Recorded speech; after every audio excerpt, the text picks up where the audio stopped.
और पहले हमारे जो बड़े बूढ़े होते थे वो यदि किसी का नमक खा लेते थे तो फिर उसी की बजाने लगते थे, उसका एहसान मानते थे। अब की बात अलग है, नमक का आदमी पूरे खा जाए है ना, तो अभी बाकी बजामे न बजामे, एहसान मानते नहीं है। लेकिन पहले एहसान बहुत मानते थे। मरते दम तक भी यूँ कह के जाते बालकंते, सुनो भैया हमारी फलाने खानदान ते बड़ी दोस्ती है और बाको हमने नमक खायो है, उसके साथ कभी गद्दारी मत करना। बड़े बूढ़े बालकंते जे कह के जाते हैं। और अब की बात अलग है। अब तो चुनाव में ऐसे ऐसे आदमी देखे हैं कि सबन जितने नेता ठाड़े हुए हैं, विधायकी को, प्रधानी को, जिला पंचायत सदस्य के लिए, सबकी में ते खाएंगे, सब पे दे लेंगे और है सके बाद ना आलू नम पाई लगे बारह होए तो काऊ के वोट देवे नहीं जाए है। अपनो छोटो सो काम भी आ जाए तो सबको खावे के बाद है काऊ को देवे नहीं जाए। ऐसा आदमी है वो आजकल तो। लेकिन पहले आदमी ऐसा था कि भाई क्लियर कह देते कि भाई मैं तेरी मैं पूड़ी नहीं खा पाऊंगा क्योंकि मैं तेरी वोट नहीं दे पाऊंगा, मैं फलाने के संग हूँ, पीछे भी संग हूँ और सामने भी फलाने के ही संग में हूँ। पहले ये नियम था। इसलिए भगवान को जब निमंत्रण दिया तो भगवान ने कहा भैया मैं तुम्हारा पानी भी नहीं पी पाऊंगा। बोले क्यों? बोले मैं ऐसे व्यक्ति का पानी नहीं पीता जहां आव नहीं, आदर नहीं और नैनन नहीं स्नेह।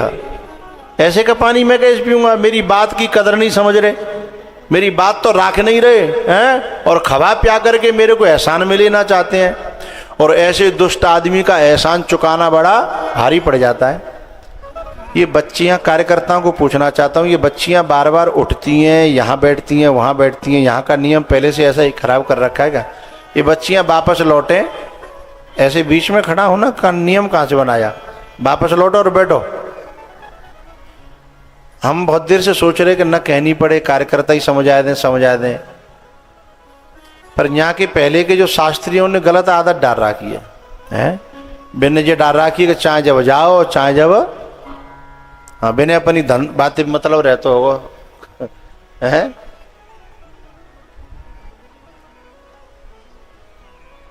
तो ऐसा उनमें नौटंकी में तो हो जाता है, कह रहे चाहे जब आ जाओ चाहे जब। लेकिन भगवान की कथा में ऐसे बीच में से उठ के जाना अपमान होता है। अच्छा भगवान की कथाएं छोड़ो, तुम मेरी तुम्हारी पर्सनल बात है रही हो, चलती बात में तुम चल दो मुँह फेर के, तो तुम्हें मैं चल दूँ तुम्हारी बातों को अनसुनी करके, तुम्हें अच्छा लगेगा? बुरा लगेगा ना। और तुम्हें ऐसी मेरी बातें छोड़ के चाहे जब जो है चल दे उठ गए तो मुझे बुरा लगेगा। क्योंकि मैं जिन श्रोताओं को सामने देख लेता हूँ उनसे बहुत प्यार करने लगता हूँ, उन्हें मैं अपना मानने लगता हूँ। और फिर भी ऐसे बीच में छोड़ के जाएं तो मुझे लगता है मैं कलेजा पे पाँव धर के जा रहेगा, है ना। तो एक दूसरे समझा दो करियो कर लेते, आओ बोलो बोलो। हाँ ये पहले की जो रीति जो कुरीति है उन्हें हटाओ, फिर ये है कि बैठो। 1.5 घंटे की बात होती है बस। और हर कथाओं में लंच नहीं होता। मैं लंच करता ही इसलिए हूँ, जो चैनल की कथाएं आती हैं ना, टीवी चैनल की, हमारे ये बच्चे कहते हैं कि अब चैनल खुद आते हैं कि भैया हम तुम्हारे वहाँ में लगाएंगे और हमारी कथा चैनल पे कथा कर लो। अब मैं उनसे मना कर देता हूँ, क्योंकि वो कहते हैं कि लगातार कथा करो और मैं कहता हूँ कि मैं लगातार कथा नहीं करूँगा, क्योंकि मुझे चाहिए कि एक बार सब फ्री है कि फिर बैठ जाएं 1.5 घंटा, तो फिर कम से कम बीच में ठाड़े ना होए हैं। अब उनकी बात अलग है, जो तुम जे उनको नियम जो हो तो कहा कि चाहे जो आओ चाहे तो जाओ ना आओ। जब भगवान ने ये कहा कि मैं तुम्हारा एहसान नहीं ले सकता, क्योंकि नीच व्यक्ति का एहसान चुकाने में पता है कभी कभी तो जान तक चली जाती है, लेकिन तो भी उसका एहसान चुक नहीं पाता है। नीच व्यक्ति का एहसान बड़ा बुरा होता है। एक बेर कोई नीच व्यक्ति पे दे कर्ज लेनो पड़ जाए तो जिंदगी भर नहीं जीने देता। कहते हैं ते बाप ने कर्जा लो। कभी कभी तो मेरा बाप मर गया तो भी बाद में कहता है कि तेरे बाप ने मुंह पे थे कितना भारी पड़ जाता है वो कर्जा लेना है। तो एहसान जो है ना ऐसे व्यक्ति का लेना चाहिए जो कभी हमारे एहसान को गाए न है, हमें एहसानमंद रहें लेकिन उसका वो नाजायज फायदा न उठाए, है ना। ऐसे व्यक्ति का भगवान ने कह दिया कि भाई हम तुम्हारा नहीं पिएंगे पानी भी, रोटी की तो बात अलग। सोई बाग दुर्योधन को नेक सौ मोरेगो। और वही सभा में भगवान ने कही हाँ मेरे काका विदुर हैं क्या। सो काका वहीं थे, खड़े हो गए हाथ जोड़ करके, बोले प्रभु मैं यहाँ हूँ। बोले काका मुझे तुम्हारे यहाँ प्रसादी पानी है, तुम्हारे यहाँ के आंगन में बैठ करके भोजन करना है, क्योंकि भगवान को प्रेम प्यारा है और भगवान को ये पता रहता है किस किस के हृदय में भगवान का प्रेम पल रहा है और किसके हृदय में अभिमान पल रहा है, ये ठाकुर जी से अच्छा कौन जानता है। तो जिनके हृदय में भगवान का प्रेम पल रहा था वहां जाकर के भगवान ने स्वयं कहा काका मुझे तुम्हारे घर चलना है। अब विदुर जी महाराज तो आंखों में आंसू भर लाए। पता है क्यों? क्योंकि विदुर जी ने कभी सोचा नहीं था कि भगवान मेरे यहाँ, क्योंकि बड़े बड़े के यहाँ नहीं जाते थे भगवान, बड़े बड़े नौता करके रह जाते, तो विदुर जी तो कल्पना ही नहीं कर सकते। लेकिन विदुर जी रोजाना घर पे विदुरानी को कथा जरूर सुनाते थे भगवान की। तो विदुरानी पूछती थी कि भगवान इतने अच्छे हैं, इतने प्यारे हैं, इतने ऐसे हैं, ऐसे स्वभाव के हैं, तो वो यूँ पूछने लगती है कि काउदना हमारे घर आएंगे। तो जो मने राखवे के लिए वैसे ही झूठे को कह देते हैं कि काउदना जरूर आएंगे, हमारा प्रेम है, हमारा विश्वास है, तो एक दिन जरूर आएंगे। तो ऐसे कह देते। तो आज जैसे ही भगवान ने खुद कही ना कि मुझे तुम्हारे यहाँ चलना है, तो विदुर जी को लगा कि आज मेरी बातें पूरी करवे के लिए आज ठाकुर जी ये सब बहानों करके यहाँ आ गए हैं। और सच बात है भैया, शांति दूत बन करके भगवान विदुर जी की खातिर आए थे। नहीं, विदुर जी भगवान को तो खुद पता थी कि दुर्योधन तो अपने बाप की बात नहीं मानता है, अपने चाचा ताऊओं की नहीं मानता है, और वो भगवान की बात कैसे मानेगा। और द्रौपदी को बता भी दिया था भगवान ने कि वो मेरी बात मानेगा। बोले फिर क्यों जा रहे हो? बोले ये बाद में बताऊंगा मैं क्यों जा रहा हूँ, है क्योंकि भगवान किसी के बहाने से कुछ और काम करने गए थे। विदुरानी की भावना को पूरी करने के लिए भगवान गए थे, विदुर जी के वचन को पूरा करने के लिए भगवान गए थे। राम सदा सेवक रुचि राखी, राम सदा सेवक रुचि राखी, वेद पुराण संत सुर साखी, राम सदा सेवक रुचि राखी। अब ये जा क्षेत्र में जो कथा है ना, या विवेक को तो भगवान ने निमित्त बनाया है, जाके भीतर जो प्रेरणा हुई है ये तो निमित्त बनाया है। न जाने कितने कितने लोग, अभी ऊपर जो लोग आए, एक व्यक्ति मेरे कान में कह रहे कि 10 साल थे मैं आपकी कथा सुनता था पे मोबाइल पे और टीवी पे, लेकिन आज दर्शन करे हैं मैंने पहली बार, इतनी नज़दीक थे। बोले आपको बड़ो एहसान। मैंने कि मेरो एहसान ना है, जो लायो का है एहसान मानो तो बाको मानो जो लेके अपने क्षेत्र में आयो है। मैं तो बुलाने पे आया हूँ भैया, मुझे तो किसी ने, तो सबकी भावनाएं रही होंगी, सबकी इच्छाएं रही होंगी, भीतर से मांग बहुत उनकी रही होगी, इसलिए एक को भगवान ने जो है भीतर प्रेरणा करके निमित्त बना दिया कि तू बुला सकता है, तू ले करके आ सकता है, हैं? इसलिए भैया तो जब बहुतों की प्यास बनती है, अच्छा एक बात बताओ, हमारे बड़े बूढ़े एक बात कहते हैं, कहा कि शाम तक आज बारिश हो जाएगी। वे कहाँ से अंदाजा लगाते हैं? ज्यादा ना उमस ज्यादा होए, ज्यादा ना गर्मी ज्यादा पड़ रही होए, व्याकुलता ज्यादा होए, एकदम मौसम शांत हो जाए तो वो समझ जाते हैं कि बारिश होने, तो जा क्षेत्र में ज्यादा व्याकुलता होए, ज्यादा प्यास होए, ज्यादा मांग बढ़ जाए हैं, तो समझ ले वहां पे बारिश, कथा की बारिश होने ही वाली है? तो भैया विदुर जी महाराज से जब कहा तो रोने लगे हैं, प्रभु कि आपने मेरी खातिर बताओ दूत का रूप धारण किया है, क्यों? क्योंकि भैया सबसे ऊंचा संबंध, बहुत से लोगों के राजनीतिक संबंध होते हैं, बहुत से लोगों के व्यापारिक संबंध होते हैं। संबंध माने सगाई होता है ना, बोले कहाँ जा रहे हैं? सगाई करवे, बाप का मतलब होता है संबंध करवे जा रहे हैं। तो ऐसे ही जितने संबंध है ना, सबसे ऊंचा संबंध होता है प्रेम का, है? उसी को जो गाया गया है कि सबसे ऊंची प्रेम सगाई, सबसे ऊंची प्रेम सगाई।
रे निरा सा सबसे ऊंची प्रेम सगाई। मागरे साने धने सा रिजल्ट क्या निकला भैया कि परमात्मा को पाने के लिए दुर्योधन ने बड़ी ऊंची जुगाड़ लगाई कि मैं राजा का बेटा हूं, नौता दूंगा तो आएंगे कैसे नहीं है। लेकिन प्यारे वो नौता ठुकरा दिया। निर्णय क्या निकला कि हम दुनिया के कितने बड़े आदमी है जाएं, लेकिन भगवान के यहाँ वो हमारा बड़प्पन चलने वाला नहीं है। तो चलेगा क्या? प्रेम चलेगा है। तो अब निष्कर्ष ये निकला कि फिर प्रेम कहाँ से लावे भाई। प्रेम की दुकान यहाँ ते आसपास के जो बाजार हैं, एक तो फरिया है, एक हाथवंत है, इधर मुस्तफाबाद है छोटा सा बाजार, नेक और नेक बढ़िया चलेंगे तो शुकवाबाद है, और नहीं फिर तो पालने पड़े तो आगरा जाना पड़ेगा। तो यहाँ कहूँ ऐसे जो बाजार है तक आस पास के जिनमें कहूँ प्रेम की दुकान का उन्हें देखी है का ना देखी।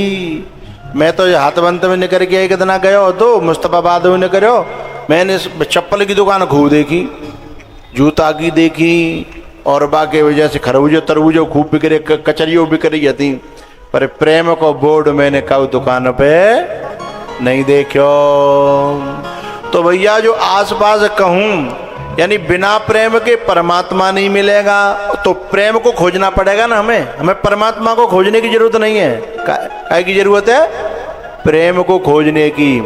तो भैया तुम्हें कहूँ नहीं मिले प्रेम की दुकान, तो हमारी कछु श्रोता बता रही हैं कि जी जो है 7 दिन के लिए विवेक ने पेंट हाट लगवाइए, यहाँ आ जाइयो हैं, यानी जो है हाट लगवाई और जो शर्त रखी है कि कछु मत लाओ, तुम केवल हाथ हलाते हुए आ जाओ, तुम्हारी व्यवस्था करी जाएगी, कूलर की, पंखा की, सब व्यवस्था करी जाएंगी, पर कैसे करके आ जाओ। और ये गारंटी हम दे रहे हैं कि आ जाओगे तो प्रेम जो है कछु न कछु मात्रा में जरूर हृदय में पैदा होगा, और एक तरफा प्रेम नहीं होगा हैं। प्रेम ऐसा पैदा होगा कि हृदय में प्रेम पैदा हो जाएगा, जो परिवार के लिए भी होगा, भगवान के लिए भी होगा, गुरु के लिए भी होगा, संतों के लिए भी होगा, कथा के लिए भी होगा। क्योंकि जो प्रेम पैदा होगा ना तो वो सार्वजनिक होगा। तो जो परिवार से प्रेम करना चाहते हैं तो परिवार के प्रति प्रेम जगेगा, सब जगह प्रेम पैदा होगा। तो राम है तो केवल प्रेम प्यारा है। राम कहते हैं कि और चीजों से दुनिया में और कुछ पा सकते हो, लेकिन मुझे पाने के लिए तो प्रेम ही पैदा करना पड़ेगा। और या कथा में आओगे तो प्रेम पैदा हो जाएगा। तो निष्कर्ष ये निकला कि हमें प्रेम पैदा करने के लिए कथा में जाना अनिवार्य है। तो भैया भगवान तो तैयार रह गए कि मैं चल रहा हूँ तुम्हारे यहाँ। विदुर जी बोले नेक मो छोटा सा काम है, बोले तुम करता रहो हम जा रहे हैं। तो विदुर जी तो पीछे रह गए, भगवान पहले ही पहुँच गए विदुरानी के घर पे। आवाज लगाई, ए काकी, ए काकी। अब काकी ने तो नहावे के लिए पहलो लोटा डारे ही तो भाई, इतने में आवाज आ गई। अब क्या करे, अब पहले नहावे के पहले दरवाजो खोले, है ना। और समस्या ये और है कि पुरुषों में और माताओं के जो शरीर की जो बनावट है उसमें बड़ा अंतर है। पुरुष तो नंगो डोले तो भी बुरा नहीं लगता ज़्यादा, पर माताओं को तो शरीर अपना ढक के रखना पड़ता है। अब गीले कपड़े हो जाएं तो वो कपड़े जो है ना, जो वस्त्र होते हैं गीले कपड़े में भी माताओं का शरीर अच्छा नहीं लगता। पुरुष ने की बात अलग है। पुरुष तो लोयो लंगड़ है, कहूँ पटक दो चलेगा, लेकिन माता है कहीं पटकी नहीं जा सकती। माताओं को, माता है सोना चांदी है, उनको हिसाब से ही रखना पड़ता है। सोने की लर माताएं कहाँ रखती हैं? सोने की लर सबसे अंदर वाली अलमारी में, जो तिजोरी होती है उसमें रखती हैं, और उसमें भी डिबिया में बंद करके रखती हैं। हाँ ना करती जाइयो, मूड तो हलाओ, है ना। अच्छा, बात तिजोरी में तुमने कभी चप्पल धरी है का? जूता क्यों भाई, तो पैसनते आए बिना कांटा उतार देती हो घर के बाहर, हैं? और सोने की लर का उतना उल्टो करके देखो, सोने की लर बाहर और जूता भीतर, तो सोने की लर मिलेगी? बाहर उतार दई तो मिलेगी नहीं, है? छोटा जो है चुरा ले जाएंगे। तो जो चीज बहुत महत्वपूर्ण होती है वो बहुत हिसाब से और बहुत सुरक्षा में रखी जाती है? और लोयो लंगड़ तो है। अब यहाँ कलश यात्रा में जब गए ना, तो हम जो दूर गाड़ी ठाड़ी कर ली हमने, हमारी पूरी कलश यात्रा पे पूरी निगाह थी। हमने अपनी दोनों आंखें गढ़ा के ने कलश यात्रा देख रहे, हम काहुए ना दिख रहे, हम सबे देख रहे अदय। लेकिन जब तुम कलश यात्रा करके जब निकल आई, भर के माताएं निकल आई, 2-4 रह गई थी, मटका बन के रह गए काए, तो बालक वहां में भरे भर के दे रहे मटकियाओं को। कलश की जो मटकी थी उन्हें बालक जो कूद पड़े। अब बालक तो कूद पड़े, होड़ते कि जो माताएं भी कूद पड़ी। बालक तो चलो कोई बात ना है, पर होड़ते भाई हर चीज में होड़ नहीं करनी। अब बालक तो पेंट पहरे हुए हते, कछु और पहरे हुए हते, सो गीले हते तो बे तो खूब डोले, कोई बात नहीं। लेकिन अब गीले कपड़ा करके माताएं कहाँ डोलेंगी? बिने तब तो सोची नहीं। अब जब जब कूद पड़ी है निकले तो बिना शर्म लगे, भाई शर्म तो माताओं में रहती ही है? तो ताव में आकर के, जोश में आकर के हर आदमी को हर काम नहीं करना चाहिए। अब बालक तो कहा जैसे कूदे का तैसे निकले, फरफरावन लगे, दौड़न लगे। अब बे सिकुड़ी सिकुड़ी डोले, अब जाए तो कहाँ जाए, है ना। तो जो यहाँ पे जो विदुरानी है ना, उसको संकोच होने लगा। लेकिन भगवान ने कही जब संकोच में रह गई तो जी मेरी खातिरदारी नहीं कर पावेगी, पूरी तरह से दर्शन नहीं कर पावेगी। इसलिए विदुर जी ने क्या किया, देह से ऊपर उठा दिया। देखो ये बालक कितने अच्छे लग रहे हैं नहाते हुए, है ना। और कलश भर रहे का बेऊ बालक अच्छे लग रहे।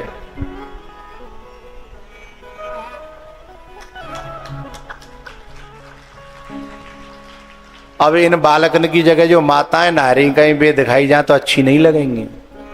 हाँ या ना तो बोलो करो, है ना, क्योंकि अलग अलग संरचना है।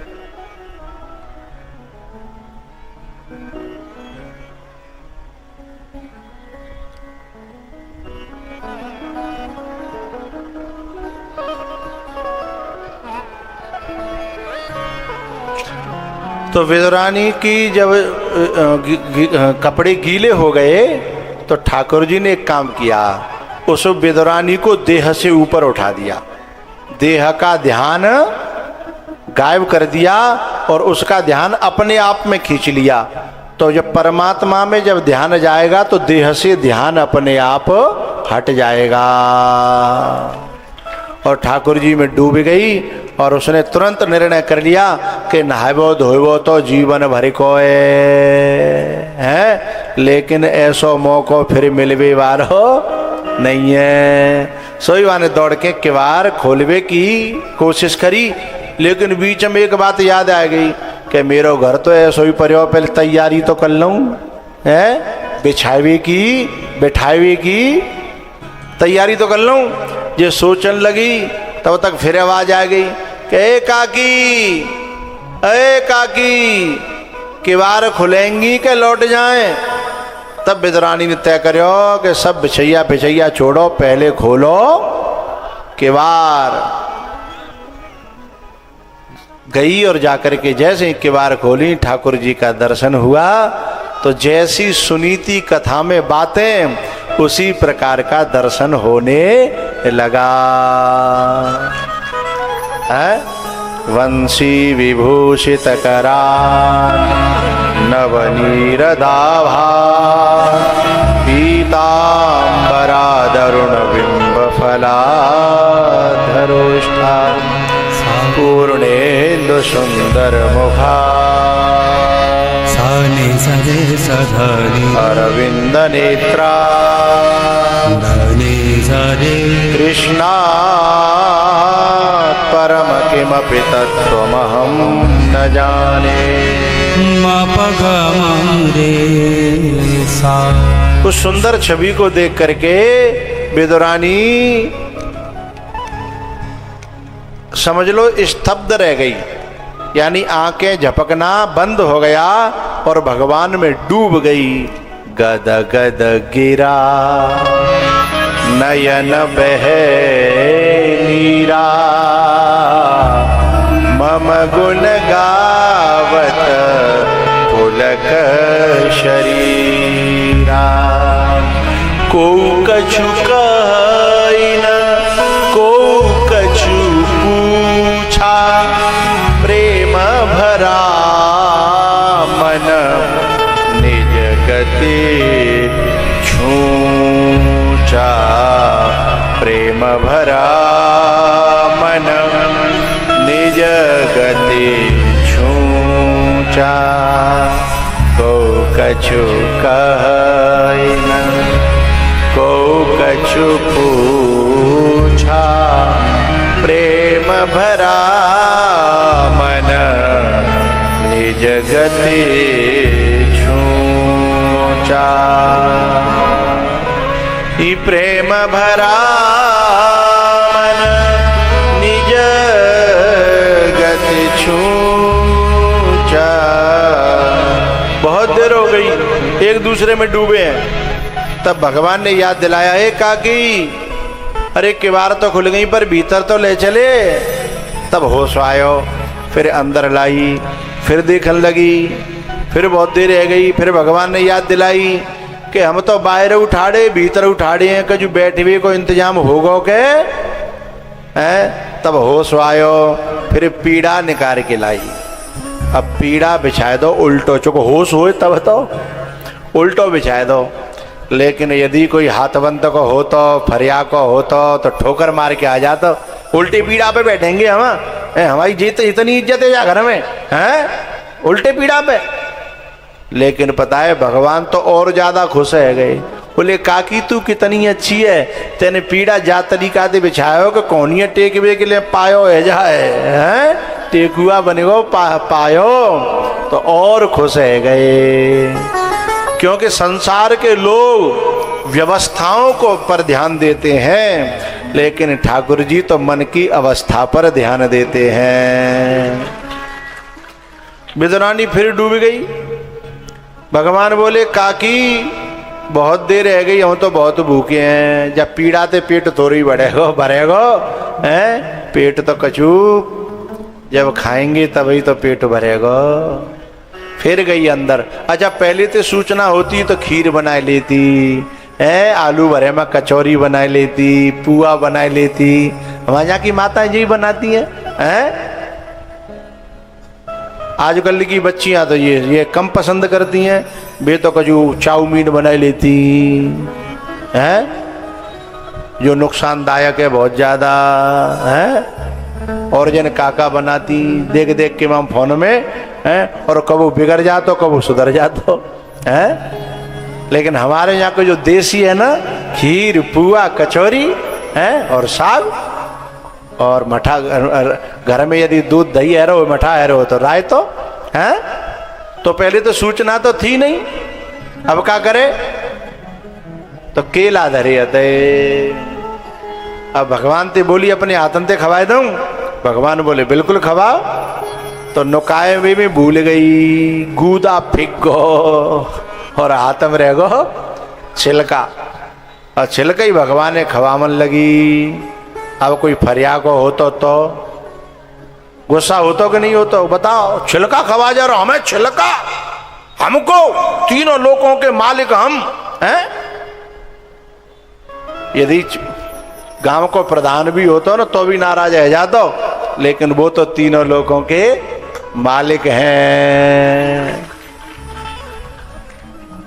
क्या कह रहे हैं कि छिलका में इतना स्वाद है, आहा हा। और एक छिलका नहीं, जितनों केला हतकाए सबको गूदा बाहर, और छिलका भगवान के पेट में, दोनों एक दूसरे में डूबे हुए हैं। पीछे तो विदुर जी महाराज लेट है गए ना कऊ काम काज में, दौड़े दौड़े आए, सोचता अरे पता ना कुछ गड़बड़ नहीं कर दे बावरी है वो तो है, और यहाँ तो सबर वो सोच ही रहे यहाँ तो गड़बड़ है ही गई। आकर के देखा तो एक दूसरे में डूबे हैं, कंधा पकड़ के विदुरानी को हिलाया और कहा हे पागल, होश तो है। और भगवान तो यही कहते हैं कि जो संसार को ज्यादा होश राखेगो भाई मेरो होश नहीं रहेगा, और जो मेरो होश राखेगा भाई संसार को होश है। होश माने ध्यान। बोले ध्यान है कुछ शरीर का है? बोले भूल गई है। ये जो भी आए वो हो जाए, ये पगलों का प्रेम नगर है, यहाँ संभल कर आना। ये जो भी आए वो हो जाए, दुनिया से बेगाना जी। बेगाना दुनिया के मतलब को न रहे हैं। ये पगलों का प्रेम नगर है, यहाँ संभल कर आना।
चतुरों का नहीं ठिकाना जी। पगलों का प्रेम नगर है, यहाँ संभल कर आना। ये पगलों का प्रेम नगर है, यहाँ संभल कर आना।